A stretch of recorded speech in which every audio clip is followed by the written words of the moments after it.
Te saluda Mariela Molero y estamos en el capítulo 4 de este formato de 30 minutos y luego nos iremos a nuestro formato de 60, pero para la radio venezolana. Hoy vamos a hablar de la acción que requiere la prueba diabólica. Sí, así como lo escuchas. Cuando formamos a nuestros futuros abogados en las escuelas de derecho y tenemos que enseñar bienes y derechos reales como parte del programa formativo de derecho civil, que quien domina el derecho civil domina cualquier rama del derecho. Es impresionante cómo es la columna vertebral. Es lo que tiene el sentido, la lógica, y por eso que un buen abogado requiere formación en derecho civil. Para algunos fastidiosos y para otros, pues su función de vida. Hay abogados civilistas en Venezuela extraordinarios y que si tú le preguntas a un abogado de eso, mira, por allí me llegó un caso y voy a presentar una reivindicatoria, lo primero que te van a decir, aguántese, porque es una acción de verdad bastante difícil. Es de esas acciones reales y petitorias que buscan proteger la propiedad. Pero ahora bien, antes de adentrarlos en este buen amigo, el Código Civil y la doctrina, es importante aclarar los siguientes factores. Imaginémonos la situación que hoy en día, a través del portal de la cuenta oficial del Ministerio Público, nosotros estamos observando. Y esta va a ser una reflexión para los abogados.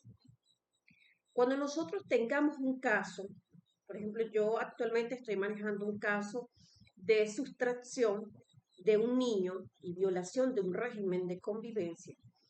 Yo he analizado muy bien los pros y los contras y he protegido a mi cliente hasta del mismo. Y cuando digo hasta del mismo, porque cuando uno está dentro de un problema, uno es muy subjetivo. Entonces, el abogado tiene que ser una barrera de contención ante esas emociones. Porque en el derecho hay emociones como cualquier otra carrera. De hecho, acá hay emociones por la libertad, hay emociones por el patrimonio, y pues uno no debe permitirse que lo utilicen como una herramienta de odio y de venganza camuflajeado en búsqueda de justicia. Y esto es una aclaratoria que le realizo a los colegas abogados porque veo con honda preocupación y voy a saludar al doctor Oscar Silva en Puerto Ordaz, que hay un grupo llamado Sentencias que me fascina porque aprendo muchísimo de los colegas, donde estamos hablando continuamente del fraude procesal. Y a título personal, yo considero que cuando se presenta una demanda en base a hechos falsos, se está cometiendo un fraude procesal. ¿Por qué?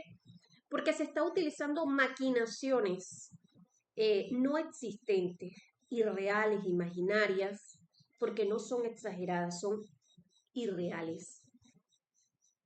Y a través de esos hechos arman un proceso y presentan unas pruebas, incluso testigos comprados, eh, facturas de tercero, y comienzan a enredar buscando del Poder Judicial una decisión para perjudicar a otra persona. Y eso para mí es un fraude procesal. Además, hay un dolo procesal por parte del accionante, pero también del equipo de abogados. Entonces, cuando usted esté ante un abogado de esos que sí saben derecho civil y usted le llegue y le diga, mire, tengo una situación, le presté el inmueble a unos familiares y esos familiares no quieren salirse, son unos invasores. Y uno ve la cantidad de comentarios en las redes sociales que si aquí comienzan a aplicar la ley que está vigente del odio y la convivencia pacífica, mire, más de uno va a tener una investigación abierta porque no es necesario ni siquiera buscarlo en sus cuentas privadas. Basta una publicación y uno comienza a leer, porque a veces es bastante interesante leer y cómo las personas comienzan a denigrar, a mencionar a colocar epítetos y resulta que está activa, es vigente una ley del odio y la convivencia pacífica. Con el adicional de las innumerables querellas que se están presentando actualmente en los circuitos judiciales penales de nuestro país en base a esa ley del odio y la convivencia pacífica.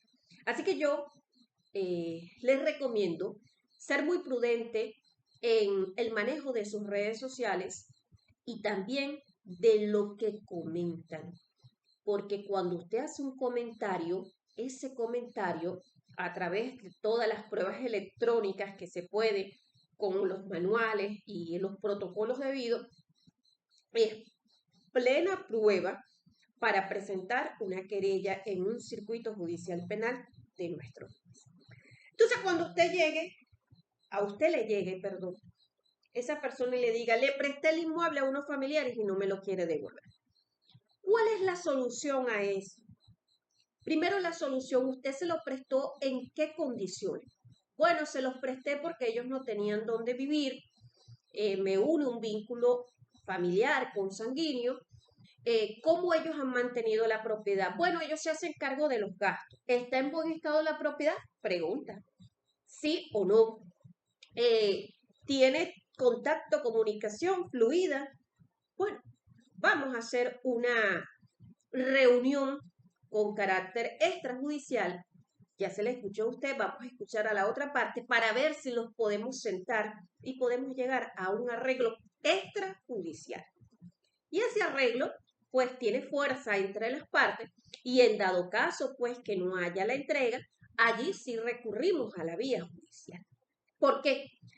Porque es mejor negociar una entrega que irse a los tribunales, porque mínimo es un año, con las dos instancias que tiene para ambas partes, recurso de apelación en un superior civil y el recurso de casación. Entonces, más o menos estamos hablando que iniciar una demanda por una acción reivindicatoria te puede tener un promedio de 4 años en litigio. Y luego viene el procedimiento de costas procesales, que no es nada fácil, eh, es bastante engorroso. Después viene la retasa. Son situaciones bien eh, técnicas, pues, que requiere continuamente que los abogados acudamos a los tribunales y estemos allí muy diligentes revisando sus expedientes. ¿Cuál sería la solución a ese caso planteado? Porque es un caso muy común en Venezuela en estos momentos. Bueno, la resolución del contrato de comodato, en el caso de que sea un préstamo de uso para que vivan allí, colocarle condiciones en ese tiempo que se debe dar, porque nadie se te va a salir de un inmueble de la noche a la mañana y debemos estar claros, así como usted lo prestó porque no lo necesitaba, hizo esa labor humanitaria, pues tú tienes que saber que para poder irse también va a tener un... Y hay que hablarle a los clientes de esa manera para no sembrar falsas expectativas. Y otra cosa que se ve muy común en tribunal es presentar una acción reivindicatoria y por supuesto, como va para primera instancia, supera 4.000, 5.000.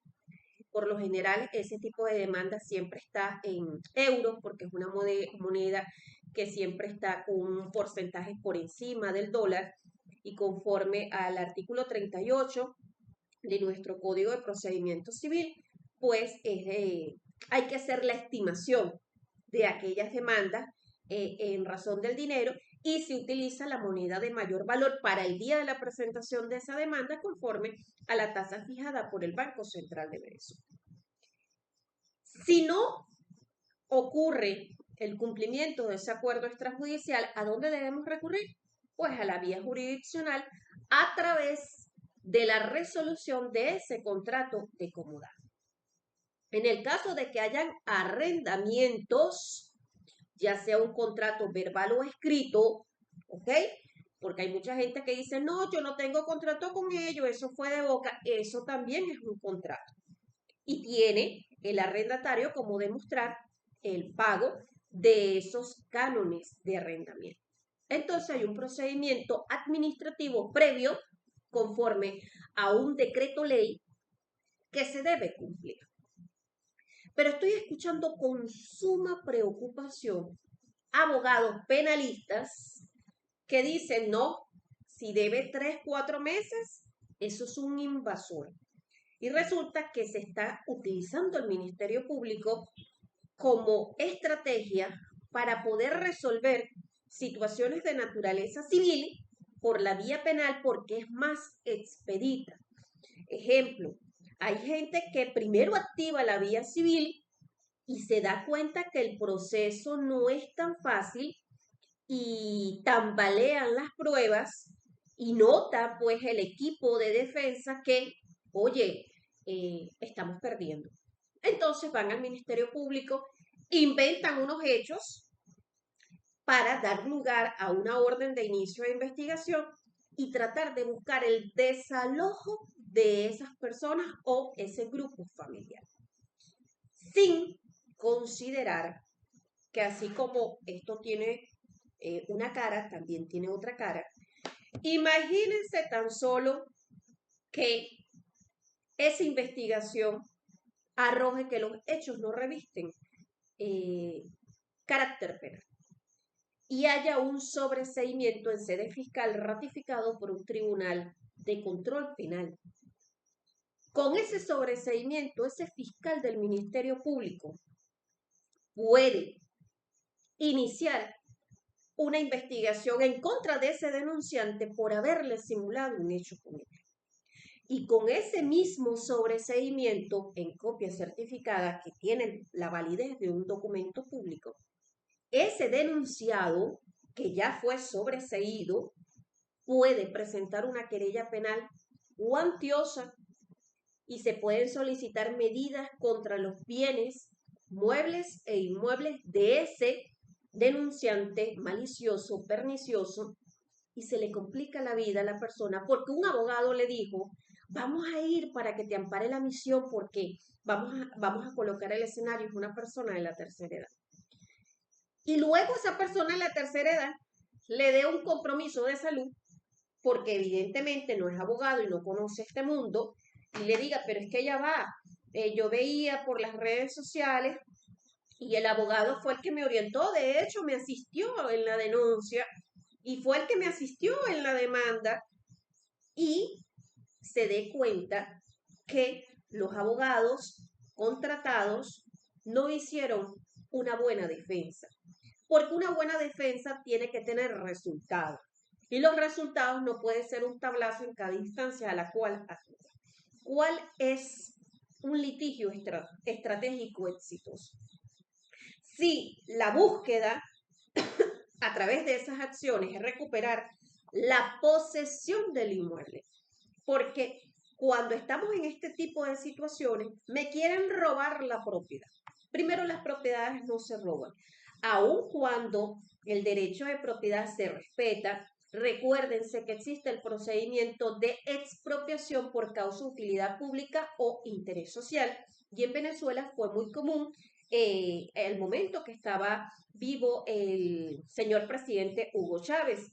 Y a través de esas expropiaciones nosotros conocimos, y en esa oportunidad yo era estudiante de Derecho, y conocimos esas excepciones por los cuales el derecho de propiedad pasaba a manos del Estado cuando fuera por interés, causa de interés público o interés social, y posteriormente muchos propietarios manifestaban que no recibían la indemnización. Entonces estamos en un mundo que es bastante complicado y que requiere que nosotros tengamos una defensa técnica eficiente. Y ese va a ser uno de los próximos capítulos en atención a estas situaciones que estamos observando. Abogados que tras un caso son denunciados en el Ministerio Público por cualquier situación. Abogados que en la ejecución de la participación de un despido van y son denunciados por violencia laboral en la fiscalía que atiende los derechos de la mujer. Entonces estamos en una situación donde hay que educar muy bien a la ciudadanía, pero también recordarle el buen derecho a los abogados. Entonces, cuando estamos en este tipo de escenario, lo recomendable es, mira, ajá, ¿cuáles son los hechos? Mira, los hechos es que yo necesito mi propiedad. Ah, muy bien, santa palabra. Bueno, vamos a fijar un tiempo en atención a lo que vamos a escuchar y mejor llegamos a un arreglo extrajudicial. Nos evitamos costes y solamente lo que van a generar es el pago de los honorarios profesionales. Pero hay abogados que por presentar escritos cobran y quieren irse a otras instancias y apelan sentencias interlocutorias, buscan alguna incidencia para anunciar una apelación, pero resulta que apelan situaciones o sentencias donde hay preclusión del lapso para apelar y manifestándole por acá que el lapso de apelación de las sentencias interlocutorias, que son aquellas que no le ponen fin al proceso, pero resuelven una incidencia, es de 5 días contado a partir de que conste la misma dentro del expediente. Después de esos 5 días no hay nada que hacer, se convalida esa sentencia que profirió ese mismo tribunal natural de la causa. Entonces, la protección a la propiedad a través de la acción reivindicatoria requiere muchísima destreza y pericia de ese equipo de abogados. ¿Por qué?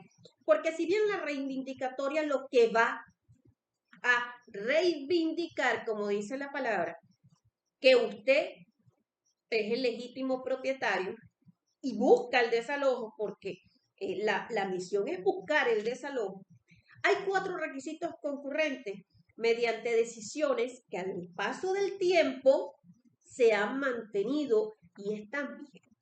Primero, quien intenta la acción reivindicatoria tiene que tener título de propiedad que lo acredite. Bien, estamos en el escenario de que quien demandó es el legítimo propietario. Segundo, que el demandado esté en posesión de esa propiedad del demandante. Ok, presté el inmueble, no me lo quieren devolver. Se da el requisito 1 y se da el requisito 2. El requisito 3 es que el demandado que está en posesión de ese inmueble tenga una posesión ilegítima. ¿Qué es una posesión ilegítima? Bueno, una posesión ilegítima es una persona que se metió a la fuerza, es una persona que no cuenta con el aval o la autorización de ese propietario. Y no contar con el aval o la autorización no es que tuvieron un problema y en base a ese problema, pues yo necesito que te salgas. No, cuando ingresó, ¿cómo ingresó? Bueno, ingresó porque yo le di las llaves y le dije, mantén la propiedad y yo estaba consciente. ¿Cuántos años tiene poseyendo ese inmueble? Ah, tiene 10 años. Ah, 10 años. Entonces el invasor es a partir de qué fecha? Ah, es a partir de hace 2 meses. Entonces, no estamos en situaciones de naturaleza penal. Y eso es algo que se debe entender. Y otro de los requisitos para que proceda y sea declarada con lugar una demanda por acción reivindicatoria es que debe ser concurrente, que el demandante sea el propietario, que lo demuestre a través de un título auténtico, de un documento público, que el demandado esté en posesión del inmueble, que el demandado tenga una posesión ilegítima y que el título de propiedad coincida con el inmueble que posea el demandado. Imagínense ustedes esto. Vamos a presentar una demanda por acción reivindicatoria y lo presentamos con una copia simple de un título de propiedad. En el transcurso del proceso incorporamos una copia certificada. Voy a hacerle una pregunta y me la van a responder por el chat. ¿Cuál es su dirección de domicilio? Muchas veces nosotros ni siquiera conocemos nuestra dirección de domicilio. Hay errores, hay errores. Y en esos inmuebles que son de data antigua, ejemplo, 1950. Para nosotros poder presentar una demanda por acción reivindicatoria, ¿qué es lo primero que debo hacer yo como abogado? No es complacer al cliente, demande. colóquele. No, el cliente no me puede a mí decir qué es lo que yo voy a colocar en el escrito, porque yo voy a presentar un escrito para su protección, pero yo no estoy a la subordinación de un cliente, porque la que conoce el derecho soy yo. Y usted está recurriendo a mí por algo será. Entonces, ir a catastro y buscar la cédula catastral de ese inmueble. Ya que tengo en mis manos la copia de ese título de propiedad, chequear. Identificación de la ubicación. Por hasta el nombre de una calle han perdido acción reivindicatoria. Ubicar los linderos a ver si coincide con la cédula catastral. Los metros cuadrados de ese inmueble. ¿Qué pasa en Venezuela? Y los funcionarios de catastro pueden convalidar. Usted compró un apartamento. Y el apartamento, cuando usted lo vio, sí es un apartamento que tiene sala comedor, tiene 2 baños, tiene 3 habitaciones y un área para con una batea y para la lavandería. Y usted ingresa y usted ve todo aquello, la distribución del inmueble y dice, sí, este es. Y le dicen, este apartamento mide 70 metros cuadrados. Perfecto.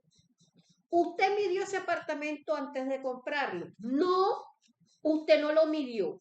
Pero cuando usted presta el apartamento, ejemplo, en un comodato, y usted pelea con su familiar, y usted quiere no buscar justicia, sino venganza, y le mete una acción reivindicatoria, usted tiene la seguridad que eso mide 70 metros. Puede medir más o puede medir menos. Claro, si hay una diferencia, ejemplo, en el caso son 70 metros y mida 68, hay una convalidación por parte del juez, 2 metros, o que mida 72 metros. Pero, por ejemplo, si ese apartamento mide 83 metros cuadrados, no es el apartamento. Es decir, que el demandado está en un inmueble que no es el que usted manifiesta con ese título de propiedad. Imagínense ustedes, eso es para morirse en un tribunal. O sea, teniendo un título de propiedad que no puedes reivindicar tu propiedad porque hay errores. Hay errores en el título. En el título es donde están los errores, más no en la infraestructura del inmueble.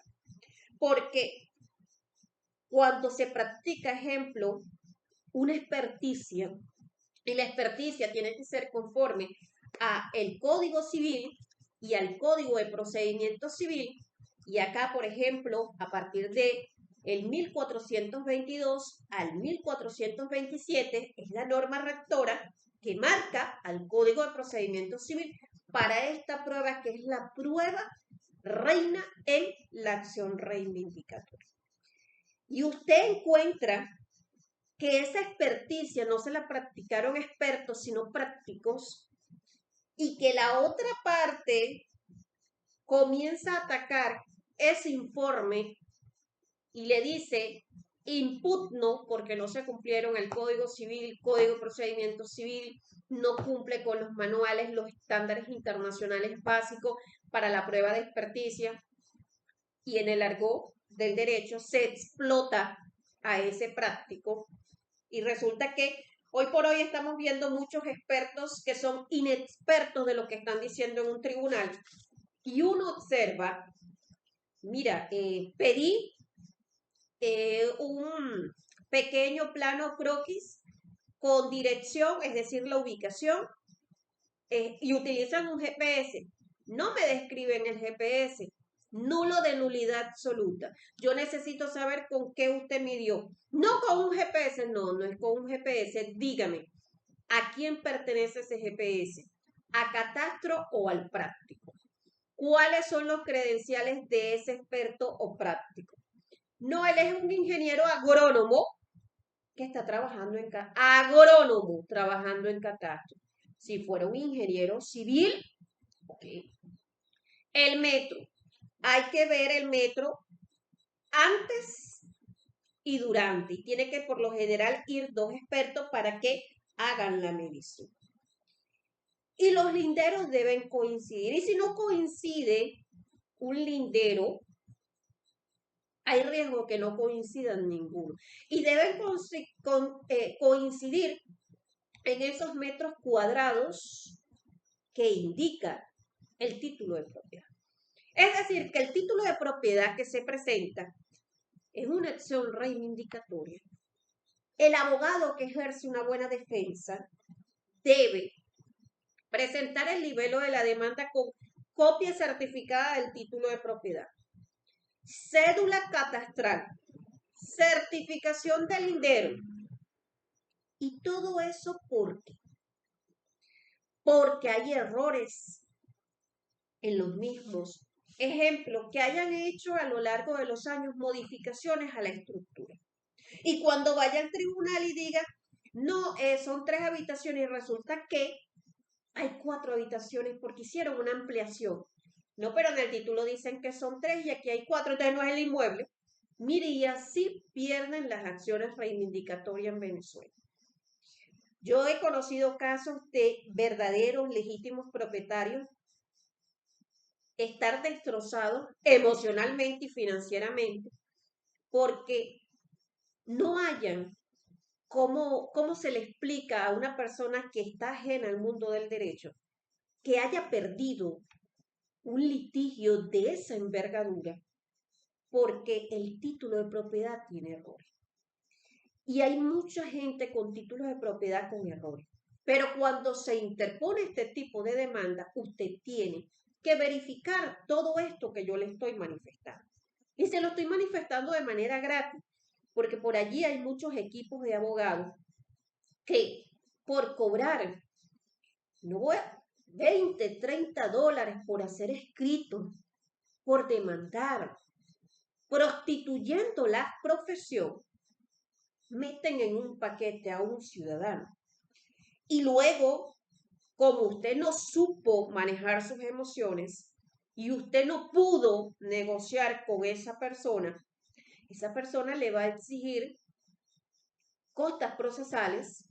Esa persona también la puede demandar por daño moral, porque ha ocasionado un daño moral. Y vamos con ese daño moral, que eso depende de lo que yo considere. Y hay que saber presentar una demanda por daño moral. Así como la reivindicatoria es difícil, la presentación de una demanda por daño moral también es difícil. Y uno se encuentra en el devenir de un proceso que muchos actores buscan, ¿cómo hago para desistir? Bueno, ya cuando la demanda agarró cuerpo y llegamos a el lapso probatorio, mire, usted en cualquier estado y grado de la causa, pero requiere la convalidación del demandado. Y si el demandado sabe, ya va, pero es que yo demostré mi posesión legítima, yo estoy demostrando que yo ingresé no en la fecha que me están diciendo, sino mucho antes. ¿Y cómo se demuestra eso? Constancia de residencia expedida por consejo comunal. Si hay junta de condominio donde esa persona viva, constancia, testigos, recibos de servicios, CanTV, Intercable, estas operadoras que ahora ofrecen servicios de internet y telefonía, la antigüedad. Ellos dicen que yo me metí en enero del 2024, pero yo tengo un recibo de CanTV que esa línea está en esa casa desde el año 2016. ¿Cómo va a estar desde el año 2016 y usted es un invasor desde enero del 2024? La cronología del tiempo no la pueden alterar, igual los recibos de electricidad. Y los testigos, ¿por qué los testigos son importantes?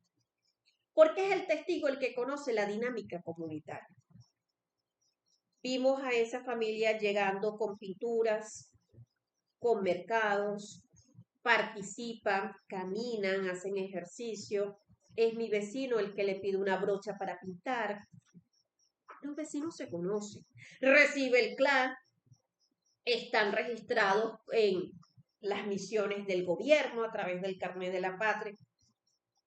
La posesión se demuestra. Y si nos vamos a las pruebas del demandante, que la prueba por excelencia es la experticia, también puede valerse de otros medios probatorios, ejemplo, la inspección. Pero resulta que la inspección, cuando es inspección, es visual. Ah, ¿qué usted quiere ver? Bueno, queremos comprobar si efectivamente la persona que está demandada vive en ese inmueble. Sí, sí, es la misma persona, está dentro del inmueble. Ajá, la dirección coincide, sí coincide. ¿Cuáles son, cuál es la distribución? Bueno, viene el juez. Mire, tengo 3 habitaciones, tengo 2 bañitos, una sala comedor, tengo mi cocina, tengo un área de lavandería y tengo lavativa. Coincide. Pero imagínense que tengan la ampliación que en vez de 3 habitaciones tiene 4, ya no es el inmueble. No que yo hice ¿y por qué no registró las mejoras? ¿Por qué no las registró? Entonces ya por allí va entrándole el agua al coco. Y el demandado que sabe que va a ganar no le va a convalidar un desistimiento, salvo que haya un arreglo extrajudicial. Que eso también se puede dar, pero hay que saberlo manejar muy bien para evitar un ilícito penal. Ejemplo, una extorsión. Ah, bueno, yo te firmo la convalidación si usted me entrega a mí 4.000 euros. Entonces después cuadra en la entrega, me extorsionó. Por eso que cuando usted presente una demanda, usted tiene que estudiar bastante. Usted tiene que ver por dónde le van a salir a saludarle a la mamá, por dónde le van a atacar a su cliente para usted protegerlo. Y no es que usted va, ay, vamos a asustarlos. Vamos a presentar una demanda por acción reivindicatoria, vamos a poner una cantidad alta y vamos a asustarlos. Cuidado si el asustado termina siendo ustedes. Y luego, ¿qué le van a decir a ese cliente? Perdimos porque hay corrupción. Perdimos porque pagaron. Nunca van a decir perdimos porque desde el primer momento los hechos no daban para presentar esta acción. Perdimos porque fuimos negligentes como equipo de abogados. Y finalmente, señor, señora, usted está perdiendo porque usted en vez de buscar justicia buscó venganza. Ahora prepárese para la demanda por daño moral que le van a presentar. Y resulta que a lo mejor, ese inmueble que usted prestó, porque lo he encuadrado en un comodato y cuidado, alguien dice, no, estoy en un ejemplo y estoy explicando a través de un ejemplo. Ese bien que usted quiso reivindicar, le embargan ese bien y lo terminó perdiendo, chicos. Lo terminó perdiendo porque así es el derecho civil, peligrosísimo, en manos de aquel que quiere aventurarse sin saber la generación de costas y lo perjudicado que puede salir un actor por mentir en los procesos y convertirse en una persona dolosa, maliciosa, perniciosa, mentirosa y embustera en los tribunales de la República. Que tengan una feliz noche y muchísimas gracias. Pronto viene el capítulo de la defensa ineficiente, enfocándola a dos grandes del derecho, al área civil y al área penal. Muy buenas noches.